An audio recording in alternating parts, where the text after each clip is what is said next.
Hello, this is May Dildalao, and I'm here live in my car. It's 6 a.m. Hawaii Standard Time, and it's time for our live hangout, Creative Abundance Now. We're having our hangout for Enjoy the Journey, and this happens every week on Fridays, my 6 a.m. in Hawaii, and in East Coast, that's noon time. And today we're going to talk about releasing a bad habit. Now, who am I? Why do I do this every week? My name again is May Dildalao, and I am an internet marketer. And I embraced the concept of enjoy the journey last year around August because I realized I was too addicted to results-based living and realized I had to become more involved in enjoying the process of my life. Otherwise, I would be chasing my life instead of living it and enjoying it. So now I have these cool hangouts every Friday where I celebrate what I do on the internet by having a live hangout to share with you so that if you're interested in becoming successful online on the internet, becoming financially free, or have some other goal, you can join in too. So let's get started with this week's topic. And before I get super started, I just want to put my name and all that information on the screen so that you know how to spell it. It's not actually a typical name. And then you also know my blog. Since I am an internet marketer, I have a website which I encourage you to visit because it's a great place to learn more about myself, learn more about cool things that you can do with internet marketing to make money online. Also, it has recordings of all of these hangouts, so you can go back and you can watch them again. So if you only came in halfway, or if you're like, oh, that was so cool, I want to do it again, which if you really pay attention to a lot of these hangouts, you're going to see things that will change your life. I show you how to reprogram beliefs, change habits, create more wealth in your life. A lot of people, the first time you hear it, you're like, what? So it's good to go back and hear it again and again so that you can finally understand it and actually do the process. Some people just listen to it the first time and they don't actually do it. So that's not going to do anything. You have to actually do the process with me. And then things happen, they change. Things change in your life. I see it all the time. And let's just put it in here.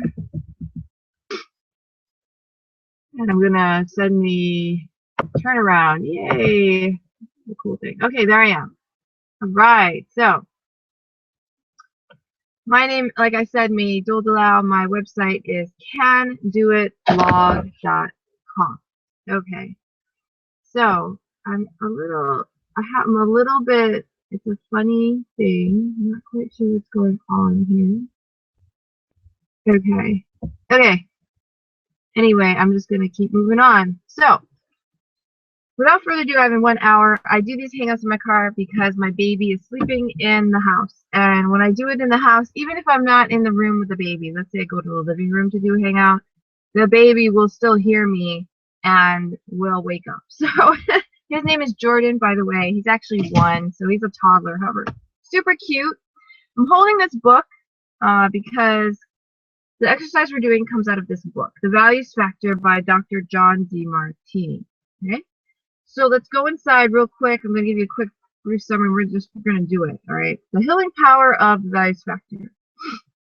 So he talks about using this method on somebody, and this woman was chronically obese, came to Dr. John DeMartini, was like, I don't, I want to lose weight. I want to be a better body weight. I don't want to be fat. Okay. So the first thing I said to her was, I want to identify the 150 benefits you are getting out of your eating. Okay. So she had a problem. She would overeat. I want to stop eating. This thing is killing me. Just look at me. Okay. So that was her thing. I want to stop eating. Maybe your thing is I want to stop spending money. Overspending, right? Maybe you spend so much money you never save. Okay, whatever it is, today we're focusing on releasing bad habits. Okay, there's also a way to build up good habits. However, today we're going to focus the start on releasing a bad habit. So this one wanted to stop overeating. So this is what they did. So identify 150 benefits you're getting out of your eating. She's like, there are no benefits. She's like, I am certain that there are. No human being will ever move a muscle without a motive nor act in some way unless there are more advantages than disadvantages, more benefits than drawbacks. Deep inside you, there's a benefit to your eating, and our steps are to uncover them. You are probably receiving benefits in all the different areas of your life, spiritually, mentally, professionally, financially, with your family, socially, and physically. So let's go through all those areas and look for the unconscious, hidden benefits of your continued overeating. Well, first we found out that her mother was obese, her sister was obese, her brother was obese, and her father was obese. So if she wasn't obese, she didn't fit in with her family. When she realized that, tears came to her eyes. Then we found out that her sister, who was 2 years older than she was bigger than she was and used to push her around and beat her up. So she grew up getting beat up by her sister until she decided she was going to eat more than her sister so that she would be the bigger one and could push her sister back. So these are 2 benefits already of overeating. I was shooting for 150. When we found the third one, every time she attempted to lose weight, she noticed that her skin sagged. She said, I can't handle that, so she would eat to get her skin smooth again. We uncovered something else. At one point, she tried a radical diet and temporarily lost a lot of weight. At that point, a guy approached her and ended up having sex with her. She became pregnant, and then he dumped her. She had made herself very vulnerable to this guy, and when she became pregnant and he left, she was devastated, ended up choosing to have an abortion. So she unconsciously chose not to keep losing weight because that would make her vulnerable again, because she had associated losing weight with her ordeal. We kept going like this, and by the end of our workday, we had uncovered 79 unconscious beliefs, accompanied by many tears of realization. That night, since she had gotten the hang of it, she went back to the rest of the 150. She came in the next day and said to me, I really have no intention of losing weight, do I? I didn't judge her. I didn't condemn her. I didn't say she was wrong. I simply said, now it's time to hug yourself. She couldn't believe it. She asked why. I said, because you are brilliant enough to create 150 benefits with one act eating. That is ingenious. Give yourself a hug. She laughed, but she appreciated what I was saying. She said, I am beginning to see how empowered I felt by that one act. I know it isn't healthy, but I did get a lot of benefits, didn't I? I said, surely you did, and I'm not ever going to tell you that you can't eat, but I'm going to tell you that we will now pivot those 150 benefits into a variety of other actions, which I call viable alternatives. So, can you take those actions, or can you eat without being right or wrong about it? She said, what do I do? For each of the 150 benefits, I had her come up with 4 or 5 viable alternative ways of getting those same benefits besides eating. For example, she could be part of her family by watching TV with them, going to church with them, or helping them with their garage sale. She could stand up to her sister by talking to her, learning martial arts, or asking a respected authority to mediate their conflict. She went through every single benefit, that's 150, and by the time we were done, she had more than 500 viable alternatives to eating, although some of them were duplicates, so really it was more like a total of 40. This discovery of viable alternatives is crucial to the process because, contrary to what much conventional wisdom, addiction is not a disease, it is a strategy. People become addicted to certain substances or behaviors because they believe they will derive more benefit than disadvantages from those substances or behaviors. If they can see that they will derive more benefit from some other behaviors and viable alternatives, they will drop the addiction and turn to those new behaviors. After this woman had identified her key viable alternatives, I had her identify her own highest values. Okay, that's a different procedure. I actually covered that before. However, he did this third, highest values, so that she could relate those alternatives to the values that were most important to her. Finally, I had her link her most frequent and most viable alternatives with her highest values, creating hundreds of links between her top 5 alternatives and her top 5 highest values. This creation of multiple links is not simply a psychological exercise. It is a way of literally reshaping the brain, creating hundreds of neural connections that did not exist before. Once the brain had been reshaped in this way, new actions and responses become possible. This woman's top 5 alternatives to eating were: go to church with my family, watch television or go to the movies with my family, develop an attractive weight, fashion style, and overall look so that I feel less vulnerable to rejection from men because I appreciate my looks and my desirability and will not rush into relationships blindly. Take martial arts class so that I feel strong and powerful, also so that my body will be toned and more attractive. Practice assertiveness so that I set strong boundaries with my sister, my family, the men I date, and others in my professional world, so that I no longer need layers of fat to protect me. This woman's five highest values were: number one, being close to her family; number two, achieving recognition and acknowledgement; number three, finding a loving partner and creating a family of my own; number four, feeling sexual and desirable; number five, feeling stylish and fashionable. So we began to create hundreds of links between each of her highest values and each of her new viable alternatives to eating. For example, here are some of the ways we link the value of achieving recognition and acknowledgement and taking martial arts class. Taking martial arts class will help me achieve recognition and acknowledgement because I will fight fiercely for the recognition I deserve. I will have a more toned body, which increases my chances of being hired for a job on television, which is my chosen path to recognition and acknowledgement. I will receive recognition and acknowledgement from my martial arts teacher. I will receive recognition and acknowledgement from my fellow students. I will receive recognition and acknowledge myself for my achievements in this class. Martial arts training includes developing a balanced mind, and this will be a great service in my efforts to pursue my goals of work in TV, because I will not feel disappointed or frustrated, but will be a warrior for my goals. I will be more likely to stand centered before my family, so I will not be affected by various opinions of me. We continued until we had from 5 to 20 links between each viable alternative and each highest value. When this linking was complete, the woman was overcome with enthusiasm for the new action she was inspired to take. Looking at her, I could see she had already begun to restructure her brain. Next, we worked to detach her original behavior, overeating, from the 5 highest values she had just identified. So first you attach to new ones, and then you detach from old ones. How is overeating interfering with your top 5 values? We began identifying the drawbacks to her overeating. No guilt, no shame, just the drawbacks.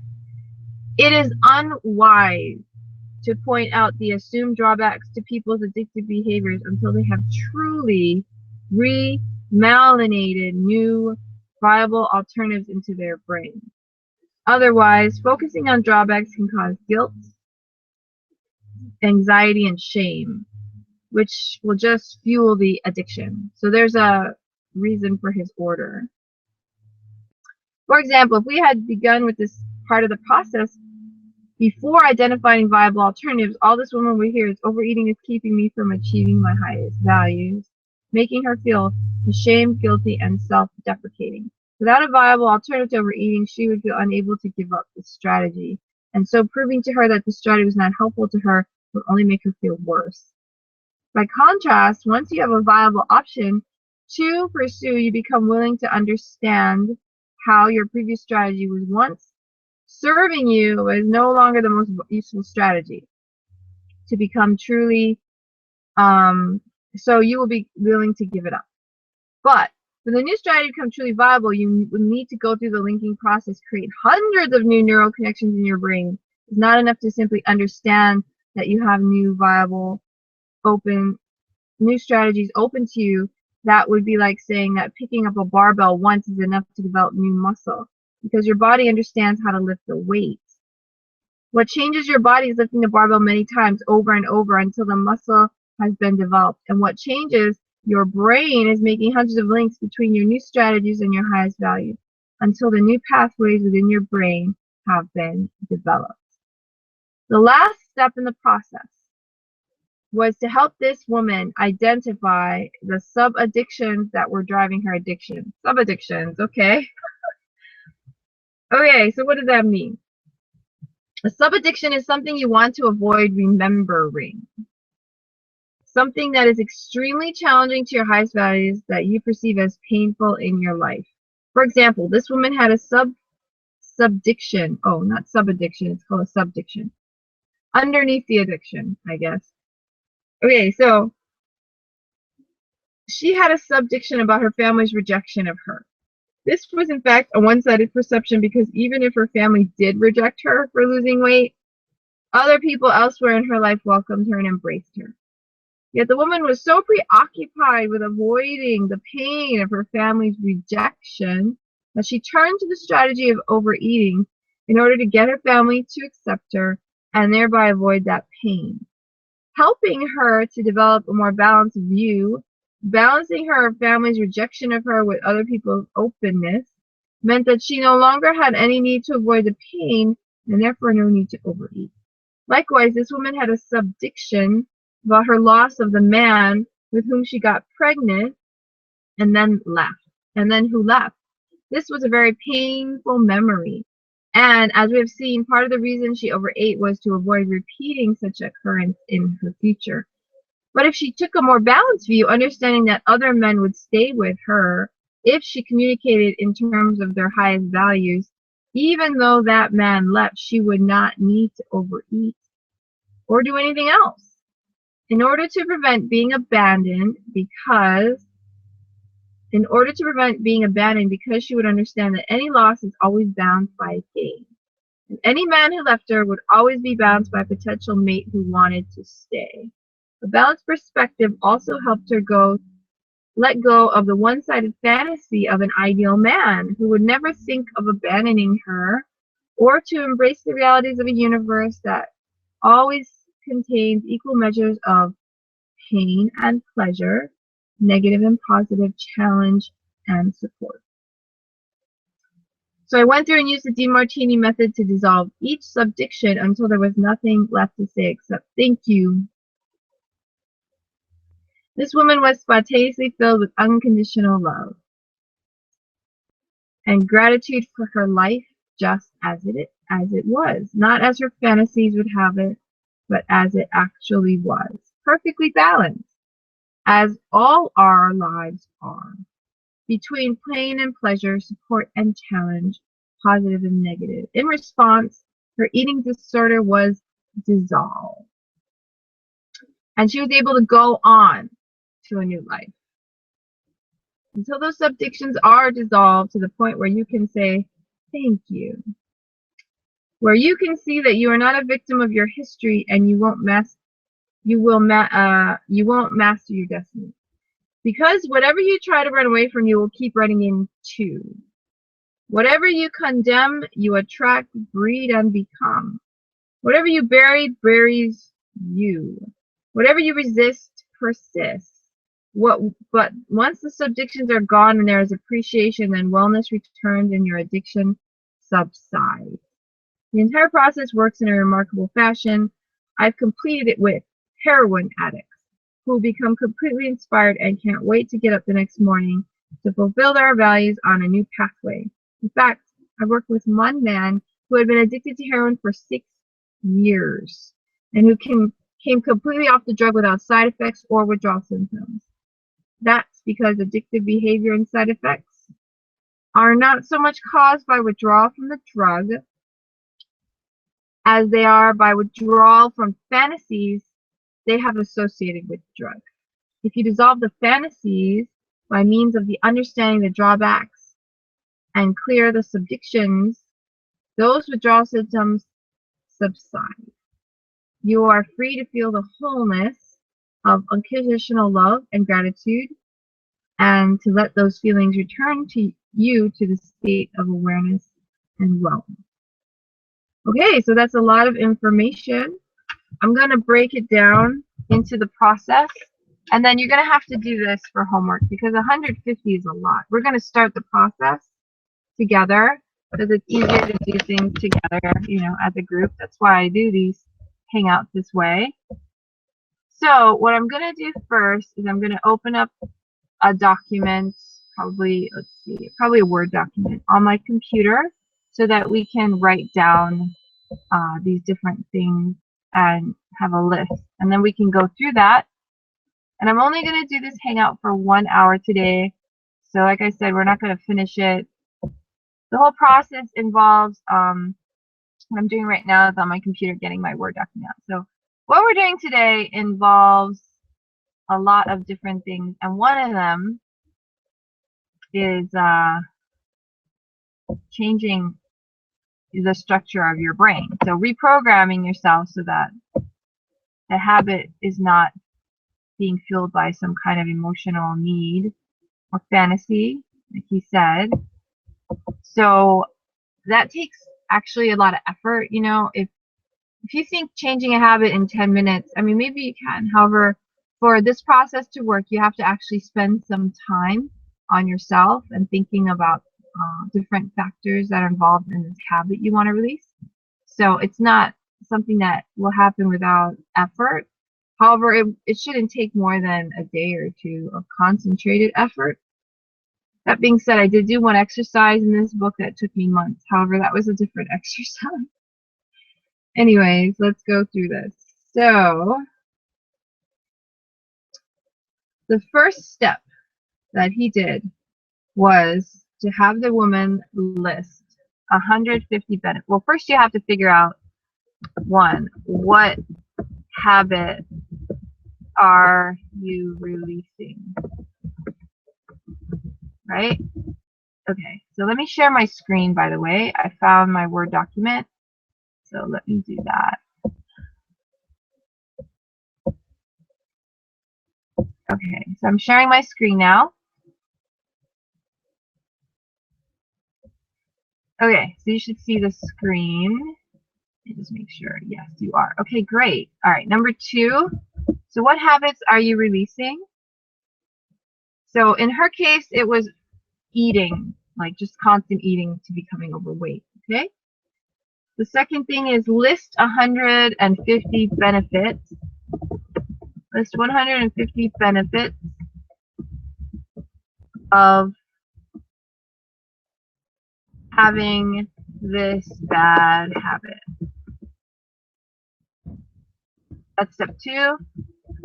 Step 3 is list 5 alternatives for each of the 150 benefits. Right? Number 4. Let's see. Do you remember what number 4 is? I've got to go back and look. Let's take a look. Okay, she did the benefits, then she did the viable alternatives. Okay. We're going to say 4 or 5. List 4 or 5. Okay. Sorry, spelled that wrong. Okay. List 4 or 5. And then, after she identified her key viable alternatives, I'm going to say list 4 or 5 viable alternatives.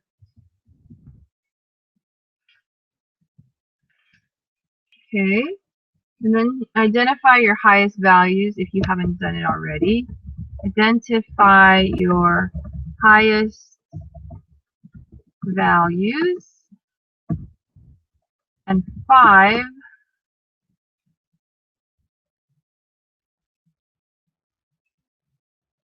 link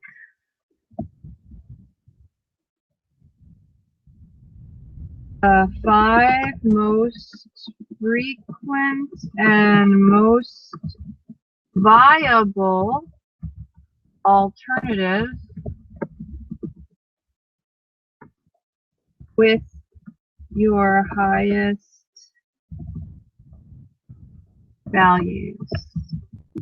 And number 6,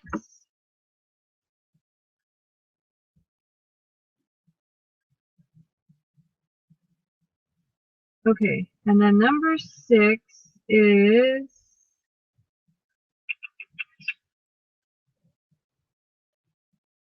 and you have to do 5 to 20 links.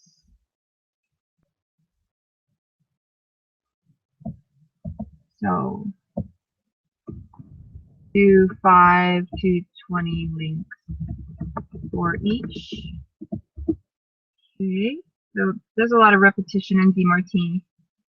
And the reason is that when you want to learn something, you have to repeat, right? If you want to learn how to do anything, you have to repeat. You want to learn to drive, you keep driving and driving until you get better. That's why he has so many repetitions. If you really want to release a bad habit, you have to work at it. Okay. And then you have to detach the original behavior from the 5 highest values. So then you list how it is interfering with your 5 highest values.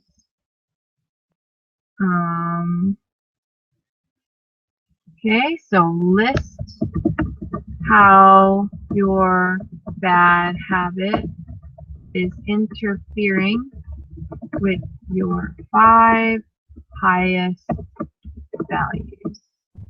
And then number 7, identify subdiction.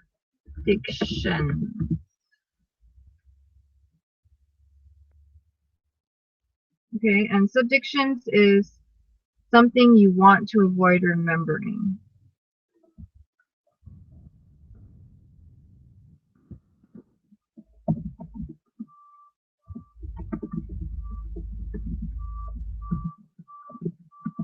That is really painful in your life. Okay, that's the process of releasing any kind of habit. So, it's kind of a long process. It will take a bit of time to do. I did go through one example with this lady overeating. You can do it yourself. We're going to do this together right now a little bit. And then you have homework, and so do I, to finish it. Hold on one second. Kind of hot. So funny. I'm going to turn the AC on in my car. Okay. Cool. We're going to have air conditioning at will. All right. So let's do the number 1. What habit are you releasing? What is it that you want to release? Okay. So whatever habit you have, whether it's overeating, spending too much money, maybe it's sex, maybe it's shopping, maybe it's whatever it is for you, smoking, drug addiction. Okay. For me, my habit is going to be needing a job. The reason it's a habit, like relying on a job. Okay. And the reason I want to release that is because I want to be an entrepreneur where I work. Well, I'm not going to say a job, needing a boss. So needing someone above me to tell me what to do. Okay, so that's my habit I want to release. Okay, so if you have a job, you have a boss above you that tells you what to do. Needing a boss and working someone else's business only for money.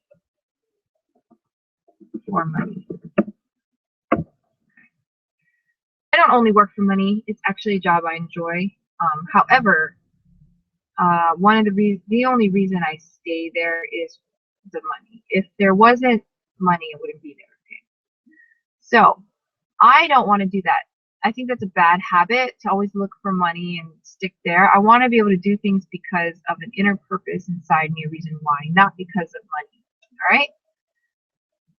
Okay, so list 150 benefits of having this bad habit. So let's do some. So number 1 would be getting a steady paycheck. Okay, that gives me security, right? Security of mind. Number 2, having a boss releases responsibility from me to my boss, right? Because they're in charge, so they're responsible. So I don't have to be responsible. If something bad happens, boss takes the blame. They might fire me. However, if something really bad happens, their boss is the one ultimately responsible, right? What else?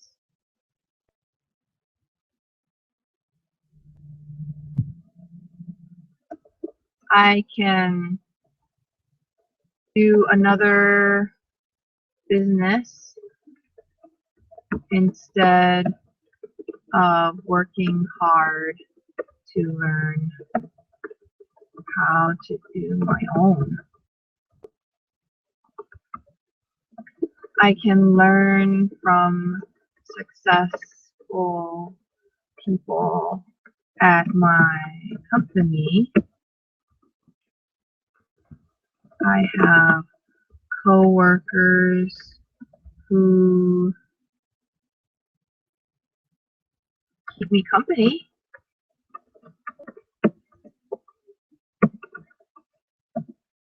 I have a reason to wake up early and be productive.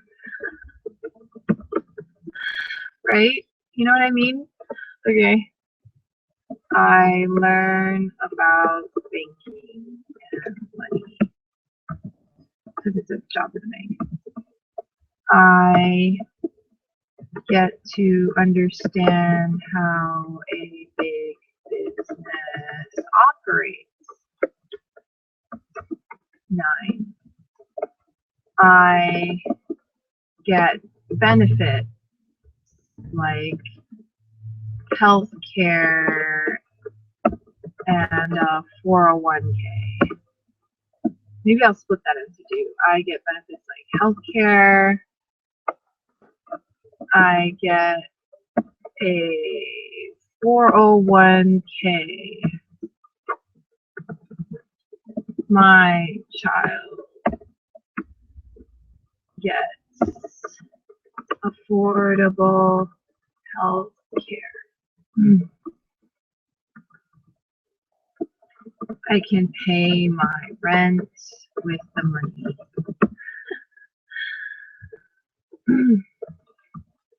Right?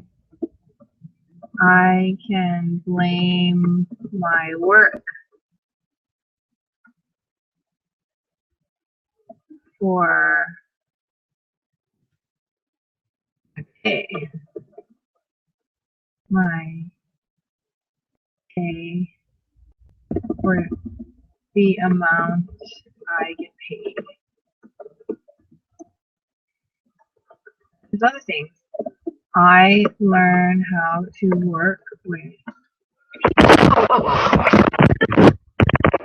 my computer. Okay, cancel it. I learn to work with people, right? I learn to communicate better with people. There's a lot of benefits to working a job. I think most people would say there are, you know, that's why people get jobs. You know what I mean? Okay, so I'm gonna save this one now. I'll just save it on my desktop for now, and we're gonna call it releasing bad habits. Okay, so I'm gonna stop there for now and move on to the next one. Remember, we have to do 150 of those, so gotta keep going. Number 3, list 4 or 5 viable alternatives for each of these 150 benefits. So let's say, let's go back to number 1. So number 1 is getting a steady paycheck gives me security of mind. Right? So I'll take this. I'll take some of these right now, and I'll just copy them. Easy, right? Just copy. go down, paste them here, and then after each one, you write your 4 or 5 viable alternatives. So, viable alternative. Getting a steady paycheck gives me security of mind. So what is a viable alternative to, which one is it? Is it getting a steady paycheck or giving me security of mind? Okay, so let's do steady paycheck. So dividends give steady payouts. Although sometimes they can fluctuate, however salary can too. What else? My own business can give me a steady paycheck. It's another viable alternative. My interest from investments give me a steady paycheck.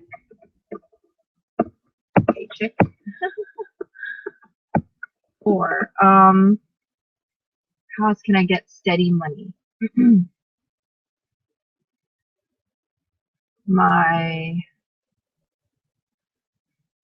Let's see, dividends, my own business can give me steady money, my interest can give me steady paycheck. What else can give me a steady paycheck?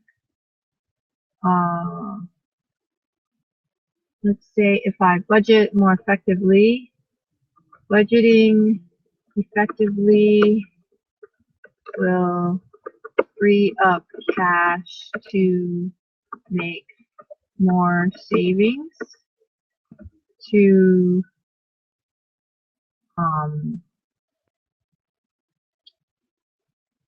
balance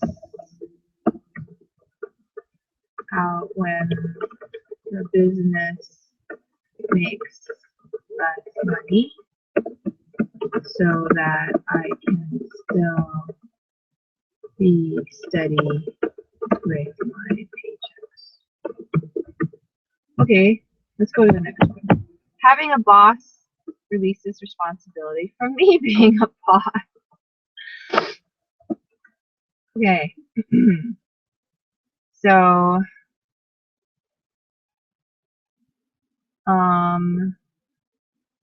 being a boss is an honor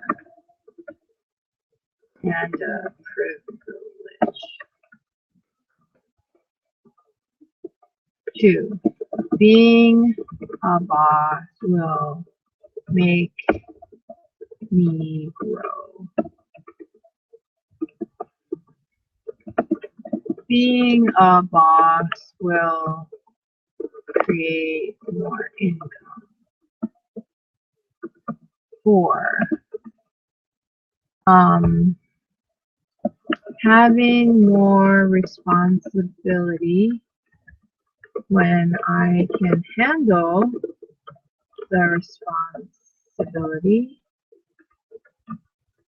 is a great thing. Okay.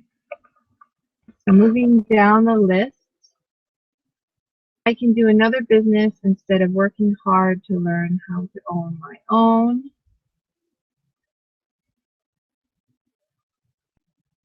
Yeah. You can learn from success. I'm going to skip these because we only have a little bit of time. Anyway, you have to do that with all of them. So as you can see, this can be very time consuming, yeah? It's not something that you're just going to do in an hour. It'll probably take you a little longer. Okay, so let's go down to the next one. Identify your highest values. So I already did the exercise to do that. And if you don't know how to identify your highest values, you have to answer questions like, what do I have in the space around me, closest to me? Where do I spend most of my money?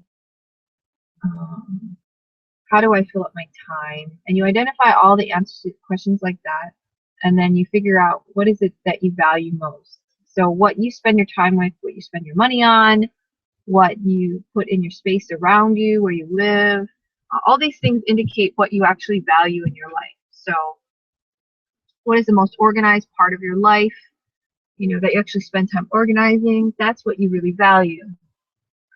So for me, I really value family. Family. Okay? I value my family. I value my health and fitness. Yeah? I value growing and learning new things. Yeah? Things like that. Those are my highest values. Okay? So let's move on. I probably have to review that exercise too, to just redo it. Link the 5 most frequent and most viable alternatives with your highest values. Okay, so let's take a look at the alternatives that I got. So my alternatives were dividends, right? Having dividends pay me. My own business can give me a steady paycheck. Interest from my investments can give me a steady paycheck. Budgeting more effectively. I can be a boss. I can have more responsibility. I can have more money. Okay.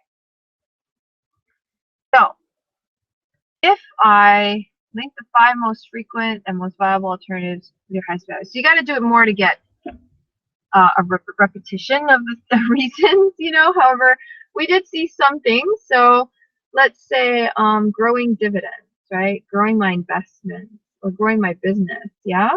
So let's see. Alternatives to have to live from work for money in a job. You can get it through other ways, right? Like dividends. So getting money, being paid with dividends frees up more time that I can spend with my family, right? Because instead of having to go to work for 40 hours a week, being with other people, and then commuting and all that, I could spend more time with my family. Because dividends, once you own it, it just pays you. You don't have to spend time on it, except maybe to monitor it occasionally, however, not as much time as 40 hours a week, right? So then that would free up time with my family, which is one of my highest values, right? Being paid with dividends frees up more time to exercise, join races, spend more time cooking healthy food, that kind of thing, right? Being paid with dividends frees up more time where I can read more books, do more exercises like this one, and go to seminars and learn and grow. Okay, so I'm linking that to my highest values. List how you're, okay, so we actually are not supposed to do 6 or 7 until we have done these other stuff on top, because it will interfere with the work if we haven't created viable alternatives that make sense to us, going through this part below will make us feel guilt and ashamed. So we have to understand why we have what we have. So why do I have a need for a job? There are reasons that are actually very viable and important to me. Getting a steady paycheck, having a boss. I can, I don't have to take responsibility for the company. I can do another business. Instead of working hard to learn my own, I can learn from successful people in my company. I have coworkers that keep me company. I have a reason to wake up early and be productive. I learn about banking and money. I get to understand how businesses operate. I get benefits like healthcare. I get a 401k. My child gets affordable healthcare. I can pay my rent with my money. I can blame work for the amount I get paid instead of taking responsibility for myself. I learned how to work with other people. I learned to communicate better with people, okay? So let's do it real quick, not too much, and then we'll do this for real for homework, okay? This is just for illustration purposes. So my highest values, as we know, is family. So my bad habit, okay, so having a job takes time away from my family, right? So having a job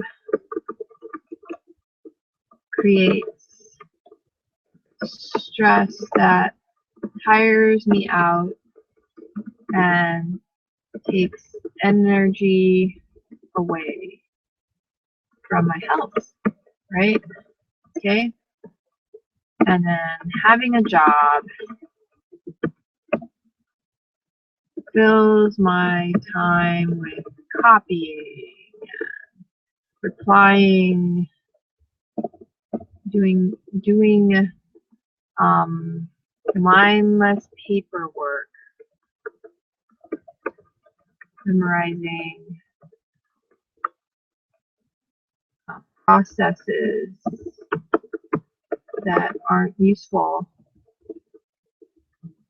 except at my job, and that fill the space of my brain, and that space would be better used by learning new things from inspirational leaders like Mike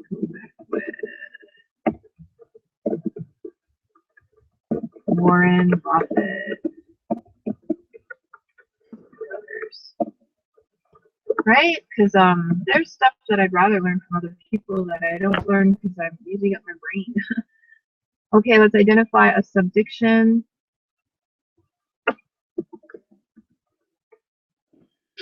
I used to be really poor, and it sucked.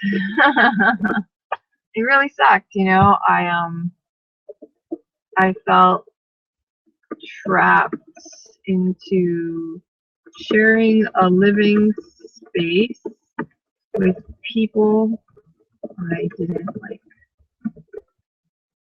in order to pay the rent. And that was awful. Yeah, it was awful.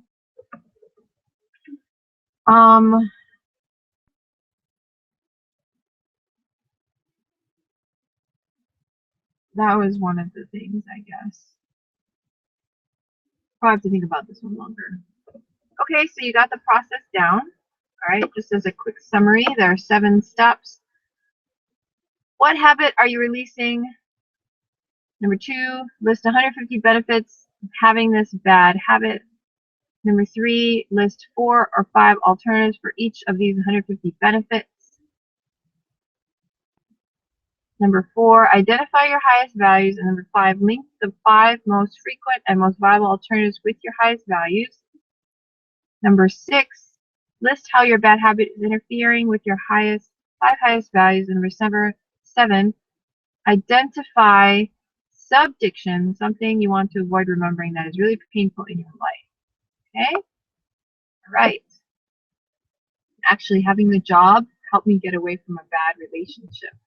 So there was a bad relationship in my life that was a subdiction. Interesting. Okay. So I'm going to stop sharing my screen, and I'm going to come back, and we're going to finish the hangout. Like I said, if you only saw part of it, you want to go back and get a replay. And I'm not sure why. I look blue to myself. I don't know if you see me with a blue color for my image. Anyway, all you have to do is go to the blog, candoitblog.com. There is a replay of this process there. So go ahead, watch it again, and go through those steps so that you can do the process with your own habit that you want to release. Maybe your bad habit, like I said, is a drug addiction, or whatever it is, you know, everyone has something that is holding them back, and they actually know what it is, you know, like eating too much cake, you know, having addiction to desserts and not being able to stop from eating all the cake, you know, or whatever. So you put on so much weight or something. Whatever it is that you're doing that you want to stop, go ahead, go through the process. Take the time to do it, okay? So there's a lot to do. You just saw there's like all these steps to go through. Go through them, do them. They actually change how you think as you do them. That's why they're so important. And like I said, this is from The Values Factor by Dr. John DeMartini. Really good book. It took me a while to go through it, I have to admit. However, it was very, very helpful to me.